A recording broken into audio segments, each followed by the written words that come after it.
Hi everyone, I'm JosieWose and we're going to be reading The Seventh Unicorn, written and illustrated by Shirley Barber. Here we go. This story is dedicated to Emily.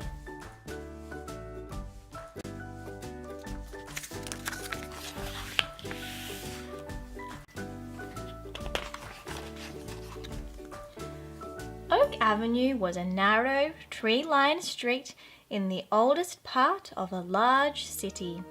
Shaded by the oak trees were tall, old-fashioned houses, many with high-walled yards, between them where horses and carriages had once been kept. In more recent times, the ground floors of most of the houses had been turned into quaint-looking shops. Robert and Rachel often came to stay with their Aunt Zelda, who lived above her gift shop. Many of the little shops in Oak Avenue had names that were easy to remember. Aunt Zelda's gift shop was called the Magic Mirror because the first thing you saw right at the entrance was a big mirror in a strangely carved frame. The mirror was so old that the glass was misty and silver speckled. Rachel felt sure it really was a magic mirror.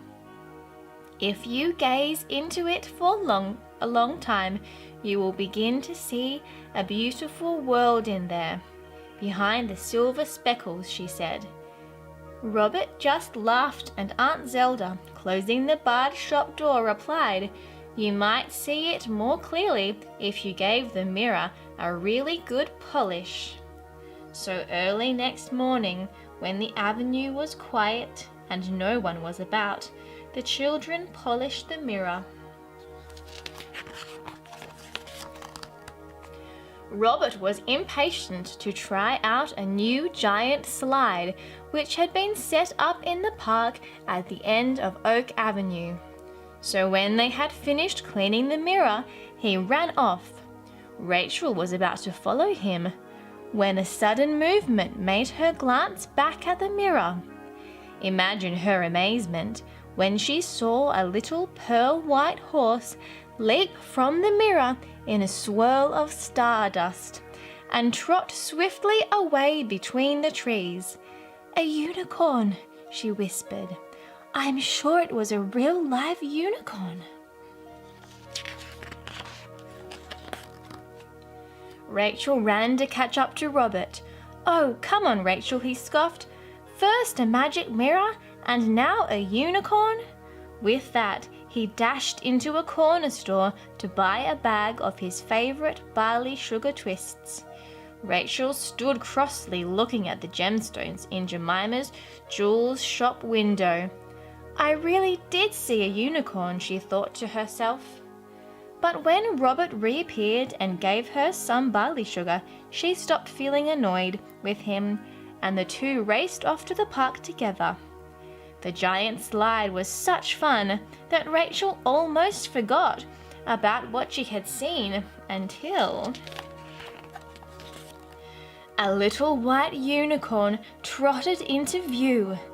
His horn and hooves were golden, and stardust glittered in his mane and tail. He came right up to the children as if he wanted to play. "What did I tell you?" Rachel whispered. "Isn't he beautiful?" "Yes, and he absolutely loves barley sugar," laughed Robert. The honking of a distant car horn startled the unicorn, and he suddenly wheeled in a cloud of stardust and galloped away, his golden hooves silent on the fallen leaves. "Let's go back and tell Aunt Zelda that her mirror really is magic," said Rachel. So the children hurried back along Oak Avenue.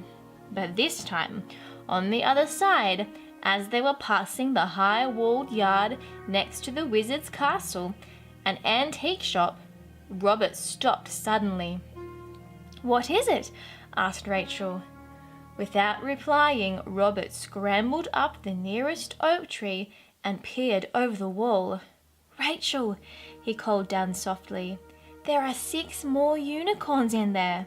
They're all tied up and they look very unhappy." "Come down quickly," hissed Rachel. "Someone's coming." Down slid Robert just in time.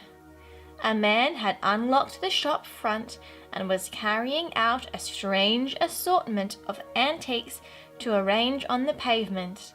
He wore a wizard's pointed hat with the name of his shop on it, and a big cloak sewn with stars, so that he looked just like a real wizard. When he went back into the shop, the children sped past and up the avenue towards Aunt Zelda's gift shop. The children were almost at Aunt Zelda's shop when the 7th unicorn cantered past. Right before their eyes, he leapt back into the mirror. "Come on," cried Robert, "follow him." Despite his sister's protest, Robert pulled her with him into the mirror, and they went through the glass as if it were water.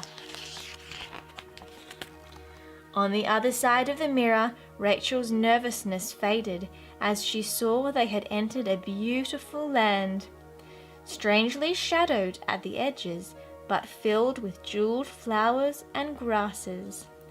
"Welcome to Arcadia," said a soft voice behind them. Rachel and Robert turned and saw a group of beautiful children. "Or welcome to what is left of Arcadia," said their leader.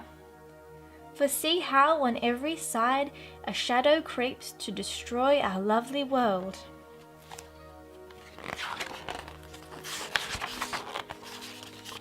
Rachel and Robert looked where the girl pointed. They realized that what they had thought was a shadow was really a creeping fog which withered flowers and trees where it touched them.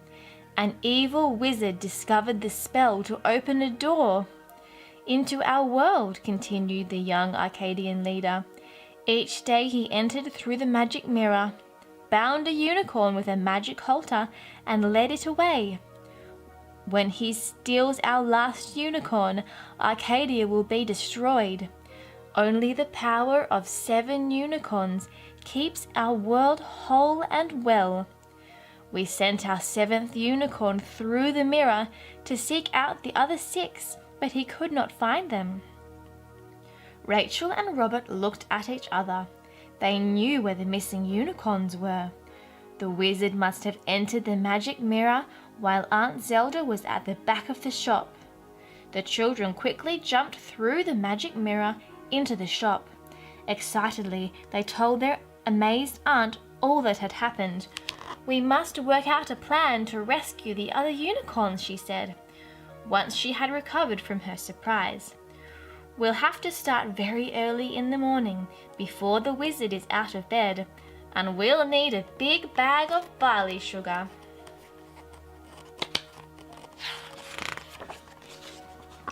Next morning at sunrise, while Aunt Zelda guarded the magic mirror doorway, Rachel and Robert ran down Oak Avenue.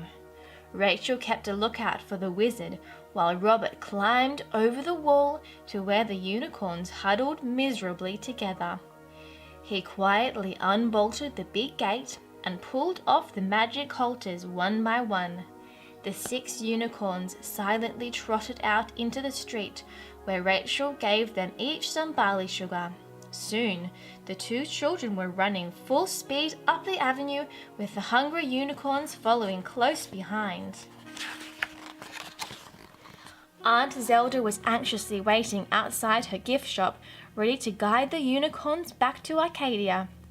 Rachel leapt through the mirror and ahead of the unicorns, and threw handfuls of barley sugar among the jeweled flowers.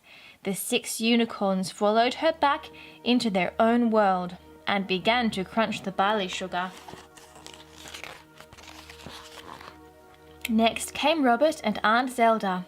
With cries of joy, the Arcadians came running to hug and pet their unicorns, all 7 together again at last. Then, golden light filled the land and the dark shadows were driven away. For a moment they stood watching. Then Aunt Zelda drew the children back to their own world, only to come face to face with the furious wizard. "Let me pass," he thundered. "I need the power of the unicorns to be the greatest wizard in the world." Aunt Zelda quickly snatched up a heavy candlestick and smashed the mirror into 1,000 pieces. "The door is closed now," she cried. "Arcadia is safe from you forever." The wizard scowled horribly, then stamped back to his antique shop and slammed his door. Aunt Zelda and the children were overjoyed that they had saved Arcadia from the wizard. They knew they would never forget that beautiful world as long as they lived. The ornate mirror frame was soon fitted with new glass, and although it was no longer a doorway into another world, Rachel and Robert often gazed into it. Sometimes they could just make out a shimmering, pearly form. They were sure it was a unicorn looking out at them. Perhaps he was thinking about barley sugar. Unicorns are so magical. Well, thanks for watching, everyone. I'm JosieWose. You can hit thumbs up on this video if you liked it, and that subscribe button so you don't miss out on any of my story times. See you next time, everyone. Bye!